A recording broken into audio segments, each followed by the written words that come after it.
Bonjour les CM1, CM2. Alors dans l'exercice pour jeudi, on vous demande à un moment de repérer les articles et les déterminants et de préciser si ce sont des articles définis, indéfinis ou des déterminants possessifs ou démonstratifs. Je me suis dit que ça ferait pas de mal à des petites vidéos de rappel pour pouvoir réaliser cet exercice, sachant que dans les faits, vous le savez déjà, c'est que vous ne savez plus la dénomination. Mais vous savez très très bien ce que sont des articles définis, indéfinis, des déterminants possessifs ou démonstratifs. On va juste remettre les bons mots dessus. Alors c'est parti, des petites vidéos canopées à l'appui.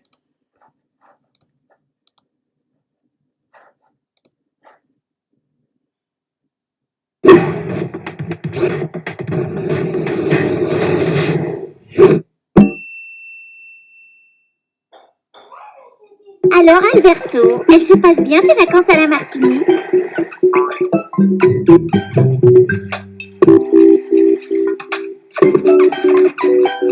Ah, je sais. Tu veux faire une dictée? Ah oui? Tu veux savoir ce que sont la, une et un? Facile. Ce sont des déterminants. Oui, mais attention, ce ne sont pas n'importe quels déterminants. Ce sont des articles. Oh, je sais. Tu veux qu'on les range dans les seaux, c'est ça?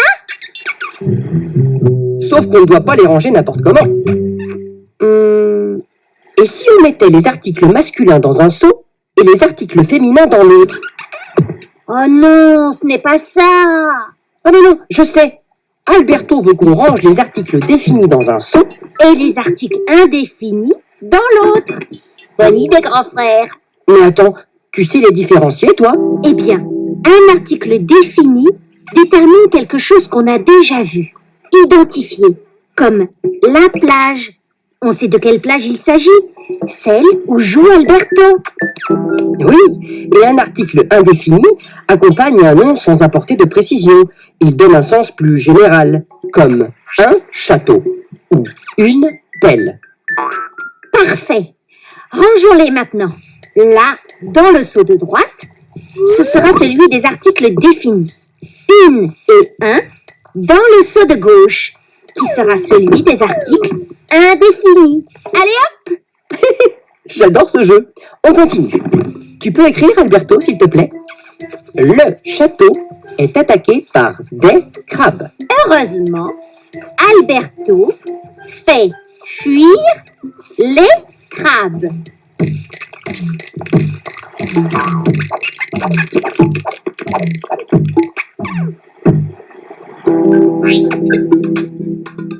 Waouh! Regarde! L'article 1, placé devant un château dans la première phrase, est devenu le dans la seconde. Le château. Normal, puisqu'on le connaît maintenant. C'est le château d'Alberto. Le est donc un article défini. Oui, et l'article des qui identifie des crabes est indéfini, car il s'agit de crabes de façon générale. Des est donc un article indéfini. Et dans la phrase suivante, des crabes sont devenus les crabes que fait fuir Alberto. Oui, car maintenant, on les a déjà vus, ces crabes, même qu'ils ont eu peur. Mais on sait surtout que les est un article défini. Oh, mais tu es en vacances. Tu as largement mérité une bonne glace. Une, un, des sont des déterminants, appelés articles indéfinis. Le, la, les sont des articles définis. Attention, Alberto! L'oiseau! Il veut manger ta glace! Mais, petite sœur, pourquoi dit-on l'oiseau et pas le oiseau? On demandera ça à Alberto la prochaine fois, parce que je crois qu'il est trop occupé pour l'instant.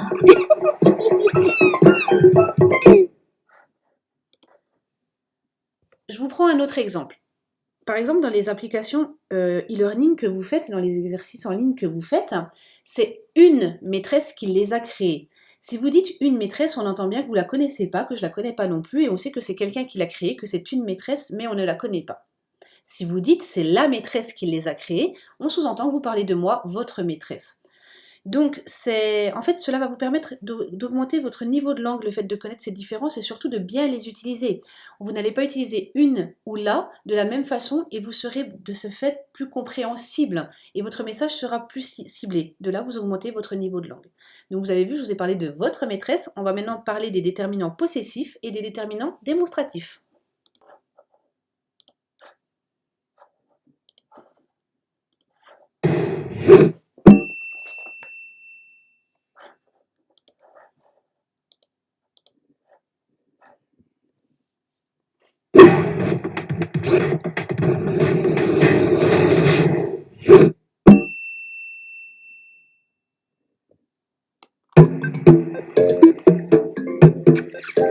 Alors, Alberto, c'était bien cette journée à la plage?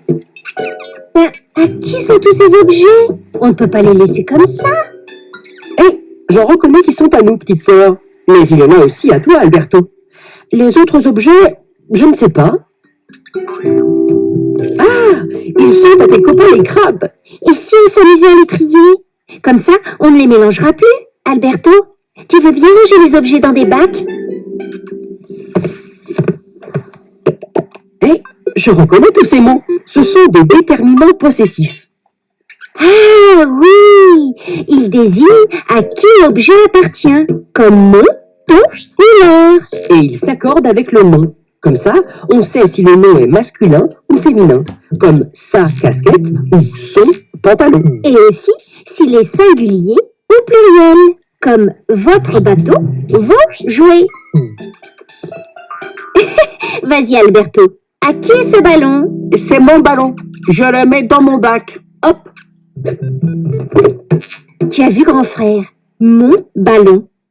Le déterminant possessif mon indique que le nom est masculin singulier. Pas toujours, petite sœur. Quand on utilise un mot qui commence par une voyelle, ça ne marche pas. Si tu dis mon épuisette, ton idée, son écharpe par exemple, le déterminant possessif n'indique pas que le mot qu'il représente est féminin. Et là, ce sont des lunettes de soleil.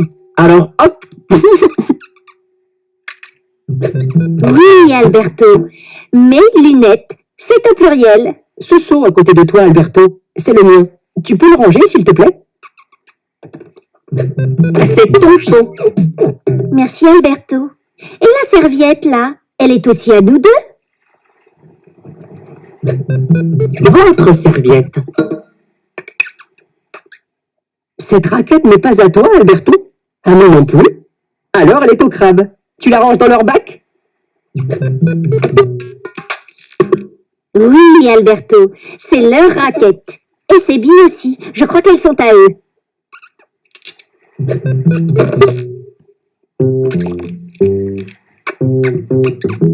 C'est drôlement pratique ces déterminants. On sait tout de suite que ces billes leur appartiennent à tous les deux. Bravo, Alberto. Attendez-nous, les amis. On vient jouer avec vous.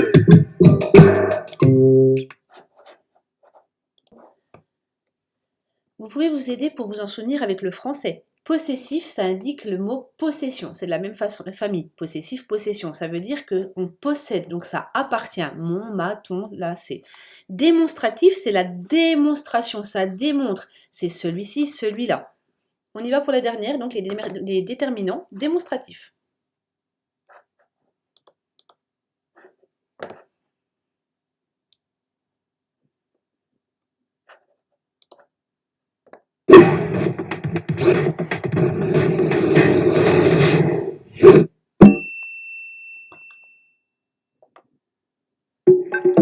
Salut Alberto. Qu'est-ce que tu veux faire aujourd'hui? De la farine, des œufs, des fruits et du chocolat. Je sais. Tu as envie de faire un gâteau? On va t'aider. Voilà, il ne te manque rien. Au travail, chef pâtissier. Ces mots, je les reconnais. Ce sont des déterminants démonstratifs. Oui, ils indiquent précisément une idée, une personne, un objet que l'on voit ou dont on a déjà parlé. Mais quel rapport avec le gâteau? Je sais. Ils vont nous aider à faire la recette. Il faut prendre le bon déterminant démonstratif pour le mettre devant le mot. Oui, C'est ça. Pour faire la recette, il faut un grand saladier. C'est masculin. On dit ce grand saladier, puisqu'on l'a déjà vu. Et dans ce saladier, tu dois maintenant mélanger la farine, le sucre et les œufs. Allez hop! C'est vraiment une belle pâte. Tu as dit une belle pâte. C'est féminin. Donc, Oui, bravo Alberto. Cette pâte est vraiment belle. attends, Alberto, ce n'est pas fini. Tu dois ajouter les carrés de chocolat. Eh oui, tu as raison, Alberto. Il faut bien écrire ces carrés de chocolat, car il y en a plusieurs. C'est au pluriel. Et si on rajoutait des fruits, ce sera encore meilleur. Abricot ou ananas? Abricot, abricot. On dit bien un abricot, donc c'est masculin. Et on a vu qu'on utilise le déterminant ce quand c'est au masculin. Mais on ne dit pas ce abricot. Oui, on dit cet abricot. Lorsque le déterminant démonstratif est devant un nom masculin qui commence par une voyelle, on doit utiliser cet à la place de ce. C'est la règle. Et c'est plus facile à dire aussi. Comme on dit, c'est ananas. Et quand il y a plusieurs abricots, comment dit-on? Oui, c'est cela, Alberto. Car quand on passe du singulier au pluriel, Les déterminants démonstratifs ce, cet et cet deviennent c'est. oui, car le déterminant démonstratif s'accorde en genre et en nombre avec le nom. On va se régaler. Voilà, donc vous voyez bien que tout ça, vous le savez déjà, vous les connaissez. C'était juste pour vous permettre de remettre les bons noms sous les déterminants et les articles, définis ou indéfinis, possessifs ou démonstratifs. Voilà, bon exercice, bon courage et à bientôt.